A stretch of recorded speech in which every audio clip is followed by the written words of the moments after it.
Assalamualaikum warahmatullahi wabarakatuh.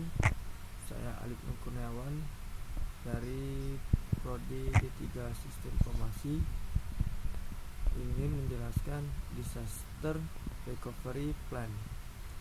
Dunia bisnis sudah sangat tergantung dengan keberadaan komputer. Tidak dapat dipungkiri lagi, apabila komputer tiba-tiba rusak, maka ITC akan menerima banyak telepon keluhan. Karyawan tidak dapat bekerja, penjual atau pembeli akan tersedat atau berhenti. Tujuan utama dari disaster recovery plan adalah menghasilkan rencana untuk satu, mengurangi impak terhadap organisasi apabila terjadi bencana terhadap instalasi komputer milik perusahaan. 2. Meminimumkan kerugian organisasi yang diakibatkan oleh keterlambatan atau penghentian fasilitas pemrosesan informasi. Untuk mencapai tujuan ini, maka seperti dengan rencana pengembangan sistem, suatu tim akan dibentuk untuk menggedok suatu rencana, dan tim ini memiliki tanggung jawab untuk 1. Mengumpulkan data, 2. Menentukan prioritas, 3. Mengevaluasi alternatif yang tersedia, 4. Mendokumentasikan rencana, 5. Uji coba, 6. Memaintain dan mereview secara berkala. Mengumpulkan fakta. Tim akan mengumpulkan informasi dari semua unit kerja yang ada di dalam organisasi dan memiliki kaitan dengan komputerisasi. Misalnya, 1. Tugas apa saja yang dilakukan dengan komputer. 2. Apakah pekerjaannya dapat dilakukan secara manual. 3. Laporan apa saja yang dikategorikan sangat penting. 4. Tanpa komputer, apakah laporan ini dapat dihasilkan. 5. Dan seterusnya.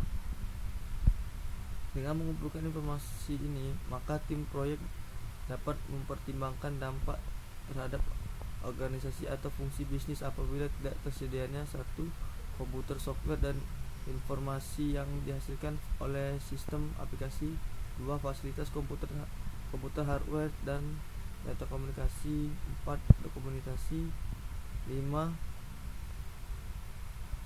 Personel yang memegang peran penting. Hasil ini semua tergantung dari macam bisnis yang digeluti oleh organisasi terkait. Penentuan prioritas. Di tahap ini akan ditentukan area apa saja yang memiliki risiko vital bagi kelanjutan organisasi melakukan bisnisnya. Evaluasi alternatif. Tahap selanjutnya adalah memilih alternatif solusi yang tersedia. Solusi lain adalah meningkatkan perjanjian dengan perusahaan yang menyewakan fasilitas disaster recovery. Adapun solusi yang tersedia adalah 1. Full microgrid system. Opsi ini merupakan opsi termahal umum memberikan jaminan atas ketersediaan sistem. 2. Hot site. Opsi ini biasanya diberikan oleh perusahaan khusus yang menyewakan tempat untuk perusahaan lain. Work site. Opsi ini menyediakan hanya bagian fasilitas yang dibutuhkan. Cold site. Dari segi biaya, pilihan ini merupakan pilihan yang termurah. Third party. Untuk pilihan ini, perusahaan akan mengikat perjanjian dengan perusahaan kedua atau lain. In-house. Perusahaan memiliki 2 komputer dengan konfigurasi yang sama dan install di lokasi perusahaan yang sama. Manual.